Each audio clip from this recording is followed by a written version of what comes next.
up, in the years since the August 3rd massacre, there is a medical breakthrough in blood donation that helps save lives. How an El Paso doctor has changed emergency response to mass casualty incidents to be more efficient. Then, new government data released today shows that the U.S. economy added 73,000 jobs in July. That is about 25,000 less than economists expected. We take a look at those numbers. And turning to our weather, it looks like we're in for a very hot weekend. Calling to fire up the misery meter. The triple-digit heat starts tomorrow, and that stretch of hot days will take us as hot as 108 by the middle of the week. I'm going to have your full forecast. We're live on KTSM Plus, and your news starts right now.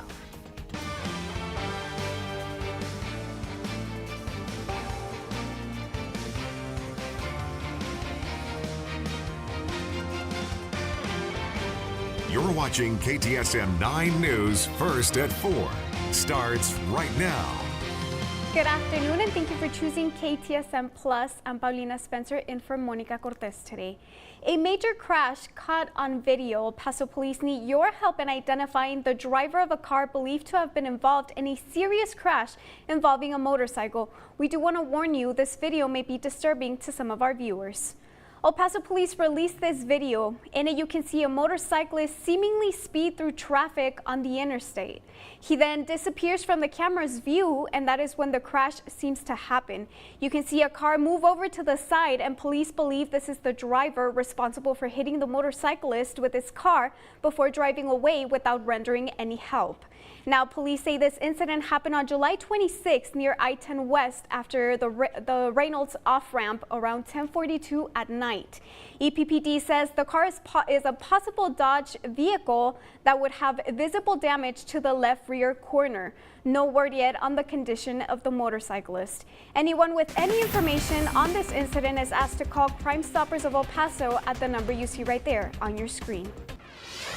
Now to a story you'll only see on 9. It has been 6 years since the August 3rd massacre, and since then we have seen somewhat of a medical breakthrough in the ways in which we donate blood. It's called whole blood. It's not new. In fact, whole blood was used in World War I and World War II, and it's exactly what it sounds like. It's blood in its natural, unprocessed state, containing all its components: red blood cells, white blood cells, platelets, and plasma. It's used in mass casualty emergencies, and an El Paso doctor is making it accessible to the over 250 counties in the state of Texas. In hospitals, of course, but also in ambulances and helicopters, and it's saving lives. Take a listen. And if you look at a unit of packed cells versus a unit of whole blood, it's just so much darker, so much richer, so much thicker. So, I mean, it's more natural. So that's the right thing to do. And I can just say when we resuscitate, it's just so much better to do it that way. Dr. Alan Tyrock is the professor and founding chair of surgery at Texas Tech Health El Paso and the UMC Chief of Surgery and Trauma Medical Director. He specializes in trauma and surgical critical care. He says $10 million have been secured over the next 2 years from the Texas legislature for this initiative. You can watch the full interview on KTSM.com and on all of our social media platforms. Now, as we've been reporting, the massive immigration detention facility at Fort Bliss could begin receiving detainees as soon as today. That's according to Congresswoman Veronica Escobar. This could come 2 years before its expected completion date. Once finished, it will be used to house undocumented immigrants who entered the U.S. illegally before they're deported back to their home country. The Defense Department says the facility will be the largest immigration detention facility in the country. Well, taking a break from our top stories, let's take you outside using our tower camera. It's looking nice out there, some clouds in the sky, but mostly it just looks blue, beautiful, and very, very hot. Robert, let me tell you, I feel like the weather is cheating a little bit. I feel a little tricked because every morning when I leave my house in the morning, it's like overcast, Yes. It's like very cloudy and moody, Yes. but then as soon as I leave for my lunch break, hot, Yes, hot. and you ask yourself, what happened to the happy clouds? Remember, you classify Yes. those little cumulus clouds as happy clouds. Happy clouds. Say goodbye to happy and say hello to heat over the weekend no. and especially the work week ahead. So sorry about that. In fact, no tricking you, Paulina. When you wake up in the morning, it will be clear. No clouds to comfort us in the morning. It's just about the heat from now on. 93 degrees is the temperature at the airport right now. We've got a dew point of 48, 22% relative humidity. A very different day from yesterday. Yesterday, of course, we were still moderately unstable, had a little additional mid-level moisture, and of course that fired up those evening thunder showers. Hope you got some rain last night because it's going to be a while before we have a good rain chance. It's been quiet for Las Cruces and El Paso. Most of the action right up here in the Sacramento Mountains where we have a flash flood warning until 5:30 over Ruidoso and surrounding areas. Now here's a quick look at tomorrow. Tomorrow we're going to climb in temperature up to 100 degrees in the afternoon. Lots of sunshine, couple of clouds, and very dry. But tomorrow does not concern me as much as the 4 extreme heat days that we've got coming up next week. I'm going to have your detailed forecast in just a bit. Paulina. Thank you, Robert. And let's get a first look at traffic. It's 4:06. This is Loop 375 Executive. Not a lot to report. And oh, that was really quick. Loop 375 Donovan. Very few cars on the road. If this is your commute in this afternoon, you shouldn't be facing any issues. Loop 375 Racetrack, same situation. It is Friday afternoon, so once we hit that 5 o'clock hour, it might change. Former City Representative Joe Molinar is scheduled to have an arraignment hearing in less than 2 months. You may remember El Paso Police arrested Molinar for failure to stop and report a crash after security video of the alleged incident surfaced online. Investigators say a driver in a pickup truck identified as Molinar backed up and collided with another car that was empty and properly parked in the parking lot. He was booked into the El Paso County Jail on a $5,000 bond. Molinar's arraignment hearing will be on September 15th. 4 people have been arrested with multiple charges after a traffic stop in the Lower Valley led to the discovery of drugs. According to El Paso Police, 2 men and 2 women were arrested and are each facing different charges, including possession of a controlled substance, evading arrest, and manufacturing or delivery of a controlled substance. Police say on Monday, officers conducted a traffic stop for an expired registration when one of the people in the car fled on foot. El Paso Police said a K-9 unit was called to help track the suspect. Officers then uncovered the drugs in the car, which included meth, fentanyl pills, heroin, and cocaine. A 45-year-old man was arrested last week in Horizon City after he was found allegedly stealing money from his job at an auto parts store. Horizon police say Eric Lucky Farias was charged with theft of property. Police say back on June 24th, officers made a report of theft when the account manager noticed the auto parts store account was being used without his consent.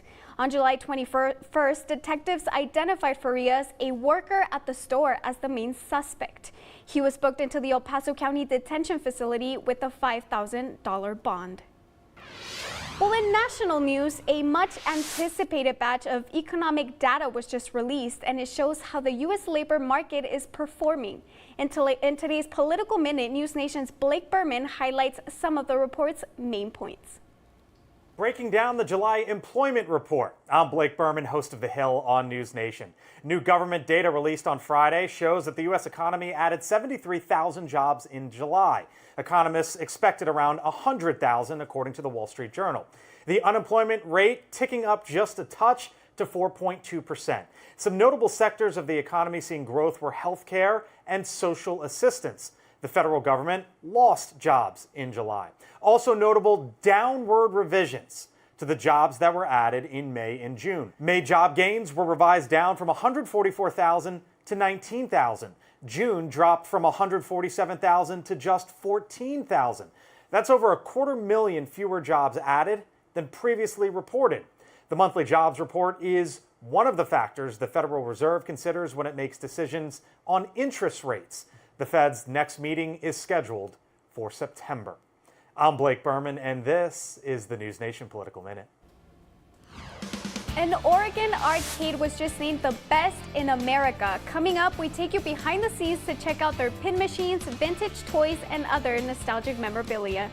Then, a remembrance ceremony for the shooting victims and survivors of August 3rd.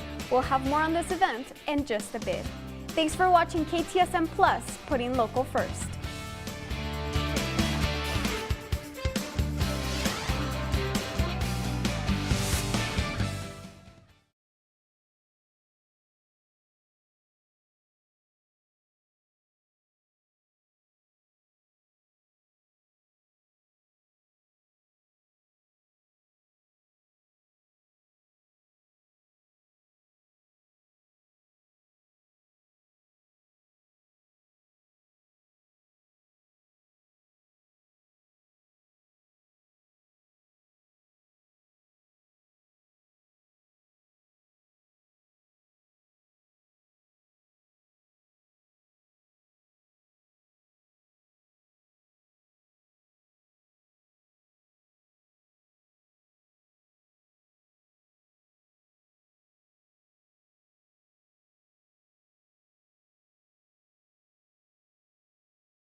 Welcome back. The city of El Paso is now proposing to reduce the property tax rate for its 2026 fiscal year budget. But that doesn't mean all homeowners will see a lower property tax bill. At a special meeting on Thursday, City Council commended city staff for reducing the city's tax rate, although that wouldn't translate to savings for everyone. Some residents may see an average increase of $83 to their property tax bill. One city representative did emphasize that the city is not responsible for increasing home values. Well, we shared this story to our social media accounts, and many of you had some thoughts you wanted to share. Alma Gonzalez says, our streets look terrible in all areas. North Loop, Pebble Hills, Viscount near Airway has been closed forever. Yet they want to waste our taxes on a park that we don't need. Our city needs better representatives with common sense. Bibo says, I, for one, would like to see more road improvement work. It isn't free. Well, here at KTSM, we value your opinion and we want to hear more from you. So make sure you're following us on our social media platforms to keep in touch with us through the comments. Well, up next, why a push to pick more Republican seats in Congress is having huge impacts across the country. Thanks for watching KTSM Plus.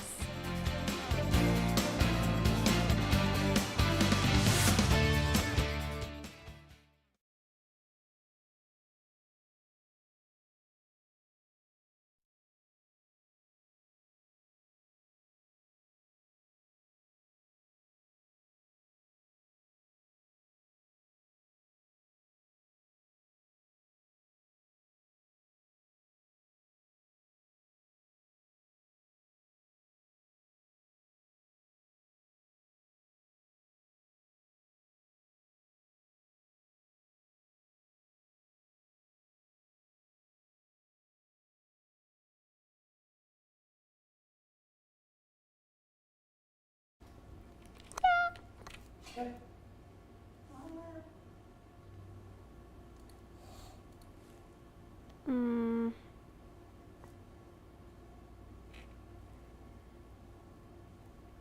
Yeah. That's fine. Yeah. Yeah, that works.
Your local weather authority, Robert Bettis, the Borderland's only certified broadcast meteorologist.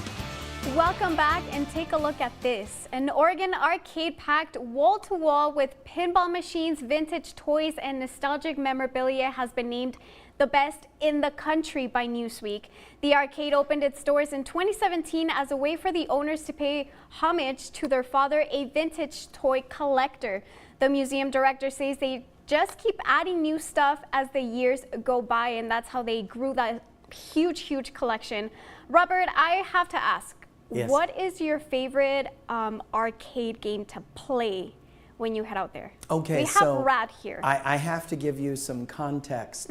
When I was 10, back in 1980, my parents owned a bowling alley, and my parents said that they made way more money on the arcade because people didn't have a phone, they didn't have a gaming station, so they would flock.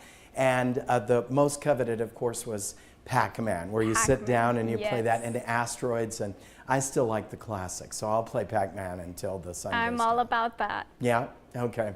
I can't do a controller with more than 2 buttons. What about Mario Kart or something? Oh, no.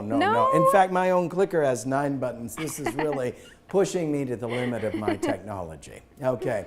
Let's get an update from our weather watcher in Las Cruces. Now, this comes from Susie Weber, who has a rain gauge there, 2.84 inches in 3 days. Hallelujah. She got 1.1 inches from the thunder showers last night. Let's get you some rain totals. Look at Las Cruces. Even at the airport, in the last 24 hours, 1.32 inches.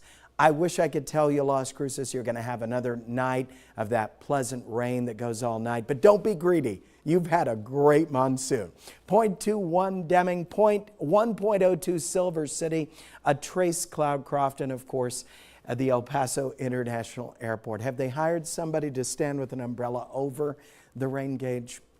Just a conspiracy theory there, just kidding. 93 Alamogordo, 92 Deming, 97 Juarez, 92 Van Horn, and 75 up in Ruidoso so far today. It is 88 in Las Cruces. Winds 5 miles per hour, the dew point at 53. The atmosphere is very different today than it was yesterday. Now, I'm going to put in the slightest chance of a stray area thunderstorm, but the rain chances, unfortunately, especially along the border, near 0 tonight. And as we cruise into our extreme heat zone, the thunderstorms will vanish completely as we move through the work week next week. All the action action has been up here in the Sacramento Mountains, where Ruidoso is under a flash flood warning until 5:30 tonight. A flood advisory just south and east of Ruidoso right now. But thunderstorms, though still active in the area, are not widely spread. Here comes your 9-hour forecast for Saturday. Fire up that misery meter. I need to put that into the next weathercast to remind us about the misery.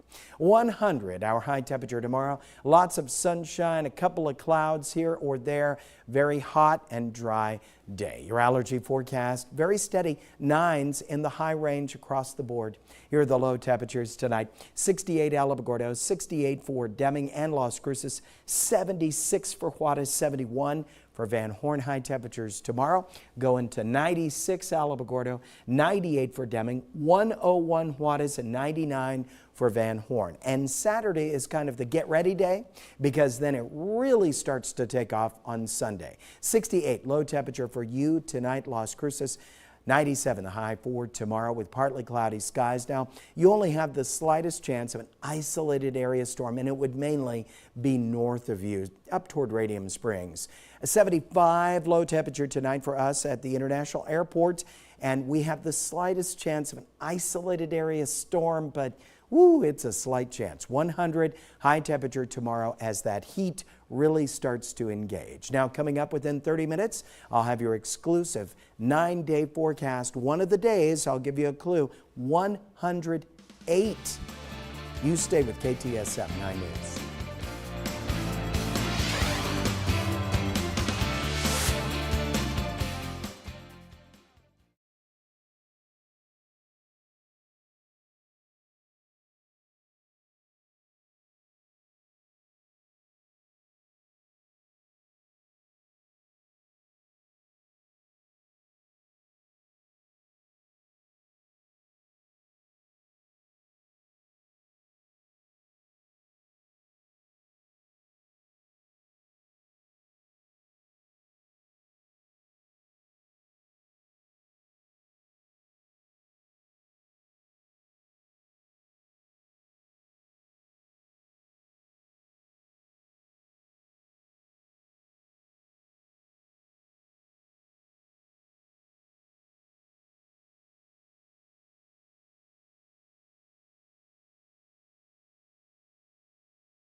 Well, this Sunday marks 6 years since the Walmart shooting that claimed the lives of 23 people.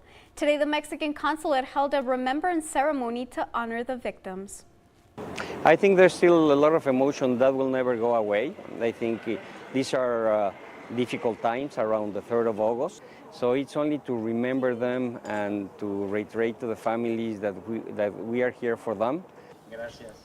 During the ceremony, families and friends of the victims gathered. Each name was read to honor their memory, and you may remember El Paso commissioners have approved and adopted a resolution recognizing August 3rd to be declared as El Paso Day of Remembrance. And the county will be hosting a remembrance ceremony for the shooting victims and survivors. The event will be held this Sunday from 6:30 p.m. to 9 p.m. at the Healing Garden over at Ascarate Park. El Paso Pro Musica will play from 6:30 p.m. during the ceremony. After their performance, a prayer and reading of the names will be held in partnership with El Paso County Commissioners. El Pasoans are invited to come together in solidarity to honor those we have lost. The Border Network for Human Rights, in collaboration with the City of El Paso, is also hosting their own community remembrance ceremony. The event is happening also on Sunday at 9:30 in the morning at Jim Crouch Park. As part of the commemoration, BNHR will lead its annual El Paso Firme Community Memorial Procession, featuring 23 monumental crosses, each symbolizing the lives taken that day. There will be a press conference to follow where community leaders say they will renew their call to action against white supremacy, hate, and racism. On Sunday, the iconic star on the mountain will flash 23 times in memory of the victims, and El Pasoans are encouraged to light their porches or windows with orange lights on Sunday night. For a full list of all events happening across the borderland in remembrance of August 3rd, you can visit our website, ktsm.com. Well, that does it for us here on KTSM Plus, but don't go anywhere. We have another half hour of news and weather coming up on KTSM 9 News, first at 4.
Welcome back to KTSM 9 News First at 4. We begin with the story we first brought to you at the top of the hour.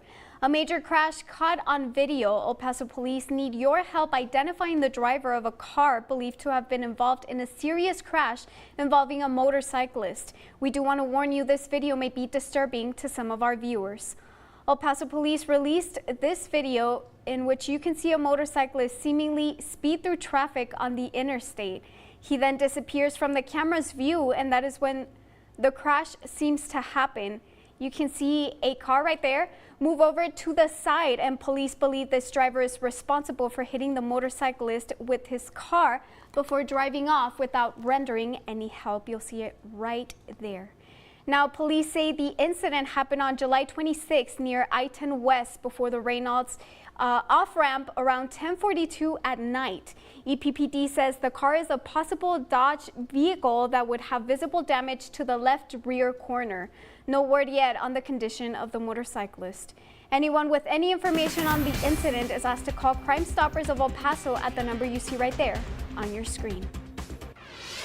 Well, in case you missed it, the city of El Paso is now proposing to reduce the property tax rate for its 2026 fiscal year budget. But that doesn't mean all homeowners will see a lower property tax bill.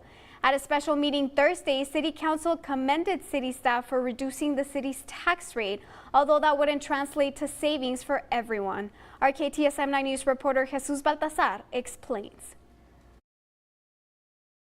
So up until today, we had actually recommended maintaining the same property tax rate.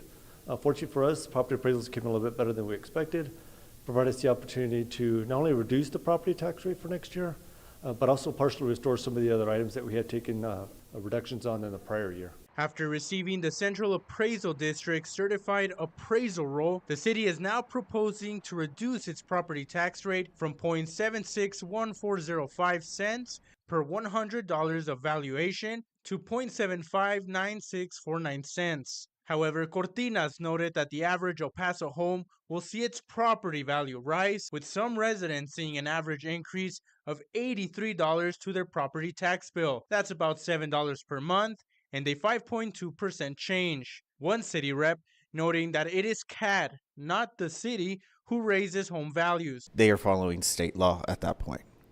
And so if there's any reform that is needed, I believe it's at the state level in terms of changing that law and how often they appraise. Thursday evening, city officials held their last in-person budget community meeting. One resident sharing he feels city staff is heading in the right direction with a budget that aims to restore funding for city staff vacancies and hire more police officers. I know here in the west side, our biggest concern is streets, parks, upkeep, code enforcement.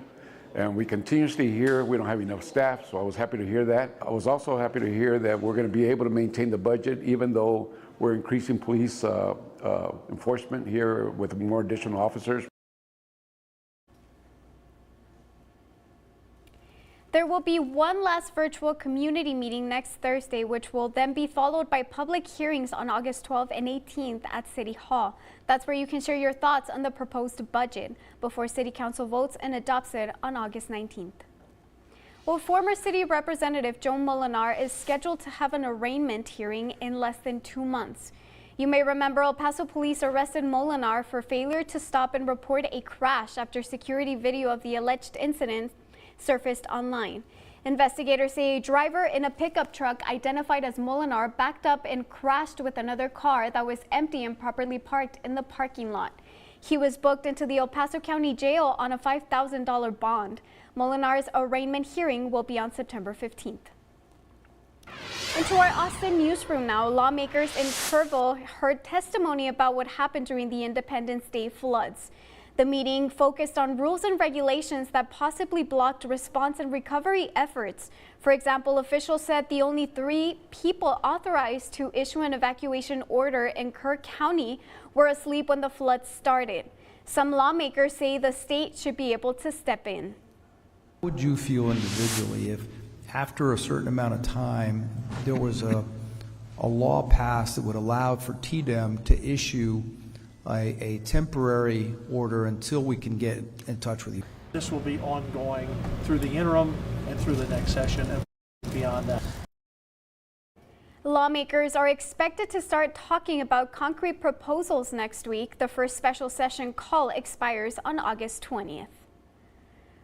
Well, taking a break from our top stories, let's take you outside once again using our tower camera. It's 4:35.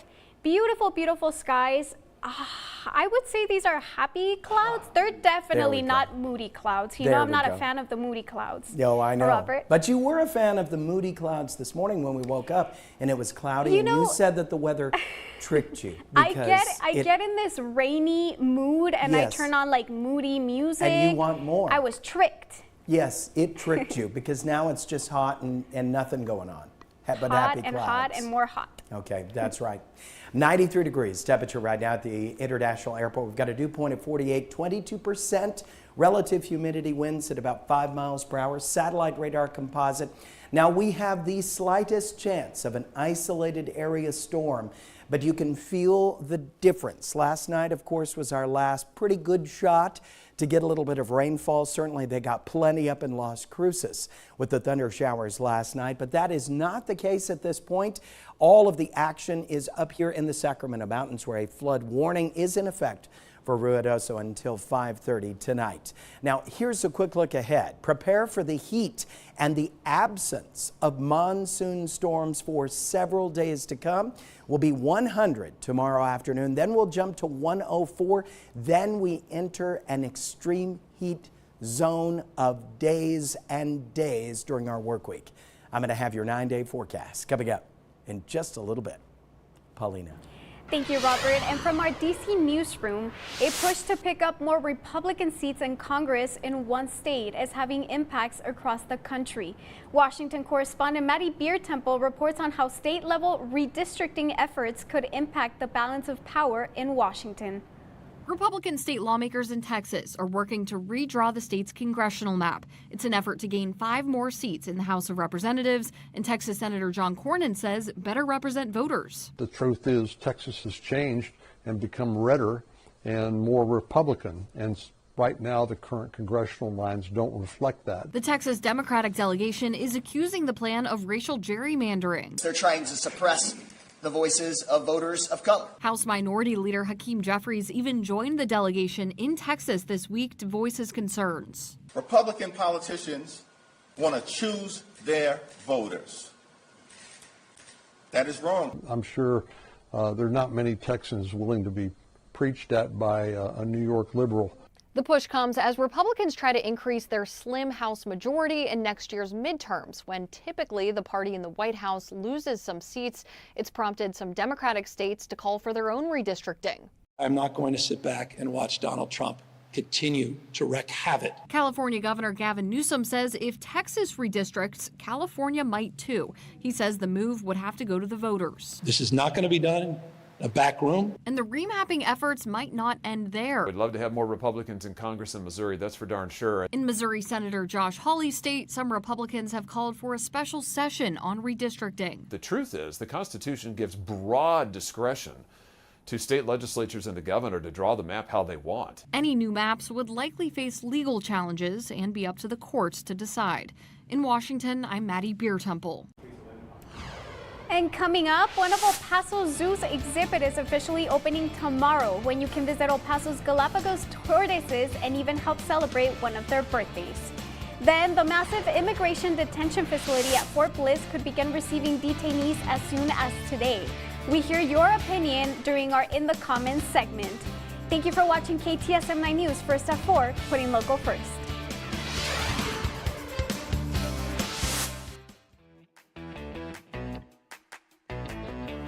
Welcome to Epic Discounts by BestReviews.com. I'm Alyssa Bergamini. Take out your phone and scan the QR code on the screen and get ready to save big. First up, a service saving you money on your child's education. If you're a parent of a high school senior or a current college student, you've likely noticed how fast college costs can add up. And the deadline to secure funding is just days away. The average annual cost for an in-state public university is nearly $29,000, while private schools can run over $60,000 a year. That's including tuition, housing, and supplies.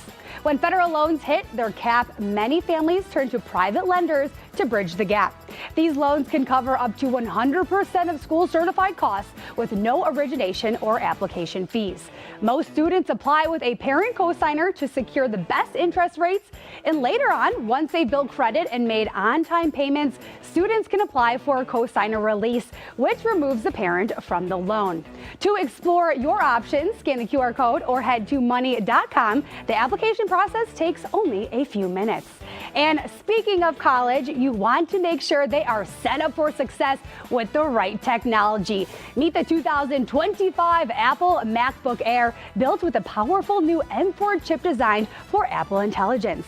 Whether you're tackling research, editing presentations, or running demanding apps, the Liquid Retina display makes everything look crisp and vibrant. Now onto something else that could be great for the dorm room or even for your home. The cooling blanket trend is everywhere, and this is the perfect addition to your bed for a restful night's sleep. Available in multiple sizes from twin to king, along with a variety of colors to fit your design lifestyle. And say goodbye to dust, dirt, and pet hair, because the Eureka Power Speed Lightweight Upright Vacuum is here to change the way that you clean. Powerful yet lightweight, this vacuum glides effortlessly from carpet to hardwood floors, giving your entire home a deep, fresh, clean feeling. Let's take a look one last time at these services and products to help you save money. Head to epicdiscounts.com or take out the phone and scan the QR code on the screen and get ready to scan, shop, and save with Epic Discounts by Best Reviews.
your local weather authority, Robert Bettis, the Borderland's only certified broadcast meteorologist. Welcome back, and check this out. The El Paso Zoo is reopening its Galapagos tortoise exhibit. The renovated habitat was unveiled yesterday, but it will officially open to the community tomorrow. The zoo says the updated exhibit was funded by the city's 2012 Quality of Life Bond. El Pasoans are invited to come in, visit, and celebrate the zoo's oldest resident, Mr. Potato Head's birthday. He will be turning 75. I love that name. Is that Mr. Potato Head, what was it, the tortoise? Yes, he's the tortoise. He's the oldest resident in the zoo. Can we bring up the image of that close-up shot of Mr. There's one where it's looking right at him. Mr. Potato Head. Yeah, right here, and I have, right there, stop. Okay, see him right there? That's me when it's raining, and I don't want to get out of bed. Yeah. That's me every morning, though. Oh, I want to get out of bed every morning. Rain or sun, we don't want to get up. Yeah, I understand. And well, happy birthday to him. Happy birthday. You don't look a day over 70. He looks older. Two? Okay. Our misery meter. Here it is. Get ready to add quite a few days to this meter over our extremely hot work week ahead. In fact, not just triple-digit heat. We're talking some days, one particular that I believe could touch 108 because of the alignment of that zone of high pressure. Rain, well, of course, El Paso, 0 in the rain gauge the last 24 hours, but up in Las Cruces, 1.32 inches. That's just in the last 24 hours. 1.02 Silver City, very rainy in southern and western New Mexico. That's good for New Mexico. Here are the high temperatures so far today. 97 Juarez, 94 for us, 93 Alamogordo, and 75 in Ruidoso. Right now in Las Cruces, it is 88 and clear. Winds 6 miles per hour, dew point of 54. That's 32% relative humidity. Satellite radar composite. Of course, yesterday we talked about how last night would be the last really good night for a chance of some rain out of those thunder showers. As you can see, it's just not popping. That's because the atmosphere has stabilized dramatically. Mid-level moisture has really gone down. Now, that will not be the case in the mountains this weekend, where they had a round of thunder showers just because of the orographic lifting of these storms. We've got a flood warning in effect around Ruidoso and north of there until 5:30 tonight. Here comes your exclusive 9-hour forecast for your Saturday. Get ready to fire up that misery meter. 100 degrees the high temperature, couple of clouds in the afternoon, and a lot of sunshine. Allergy forecast, 9s across the board. That's in the high range. Here's your forecast for Las Cruces tonight. 68 degrees.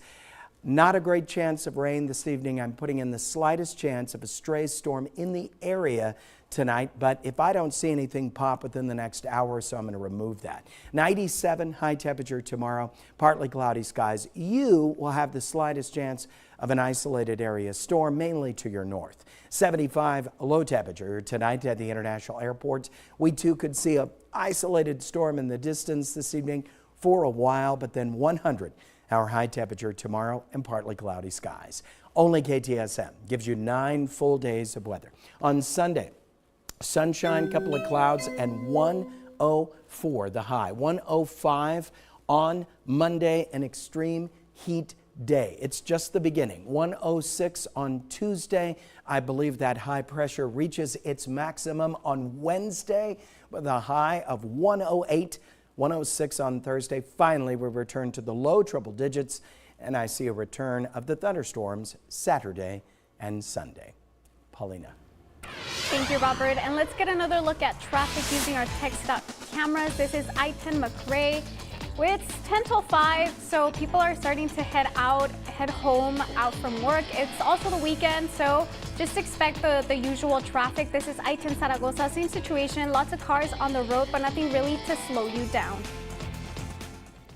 To our In the Comments segment, the massive immigration detention facility at Fort Bliss could begin receiving detainees as soon as today. That's according to Congresswoman Veronica Escobar. This could come 2 years before its expected completion date. Once finished, it will be used to house undocumented immigrants who entered the U.S. illegally before they're deported back to their home country.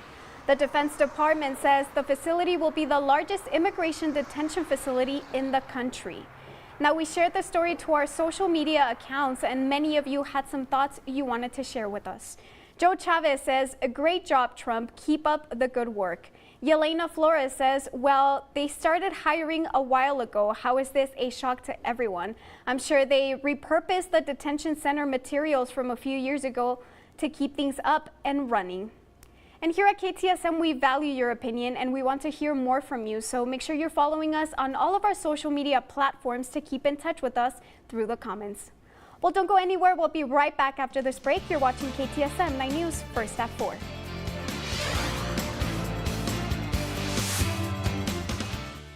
Friday, sponsored by OneSource Federal Credit Union.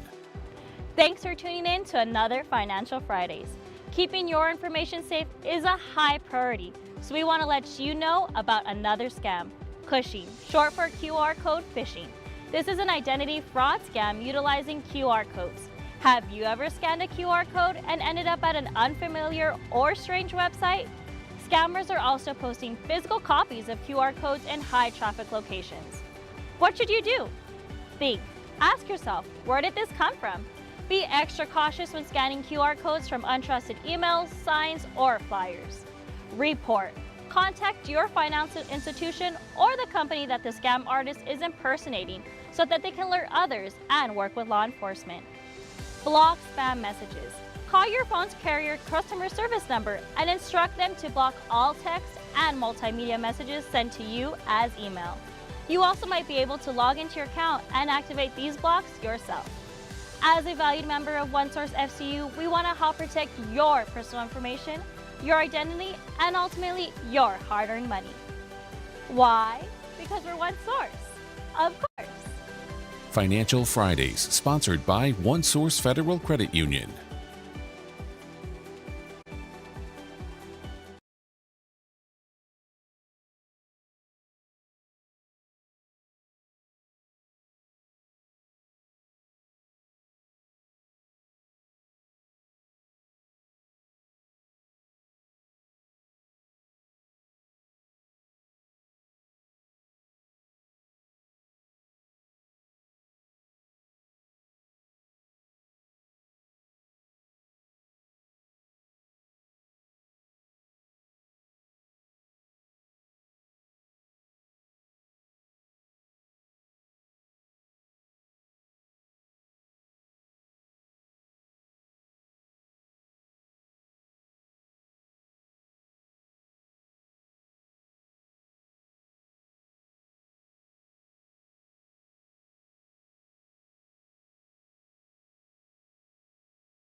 A last look at the forecast. Fire up the misery meter. Here comes the triple-digit heat, and it will be with us all week long. 100 tomorrow.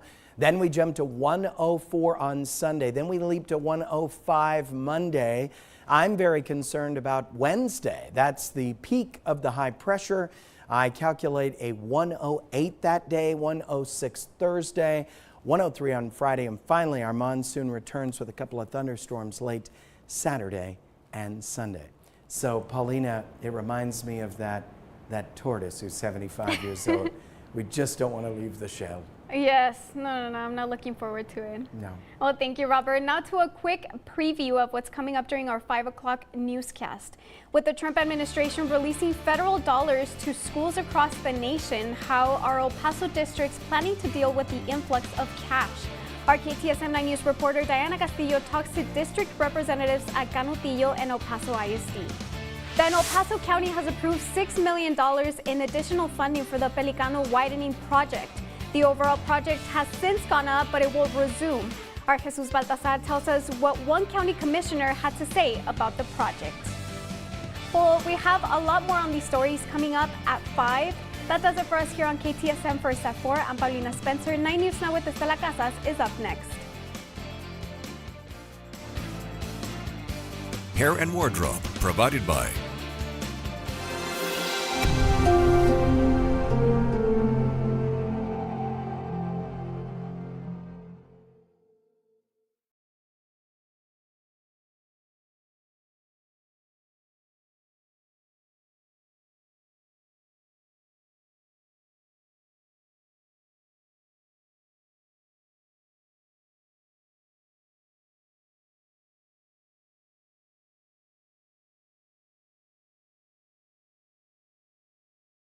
Holguin says that the cost of the overall project has gone up, but that these funds will help kickstart construction. Holguin says that the cost of the overall project has since gone up, but that these $6 million funds will help kickstart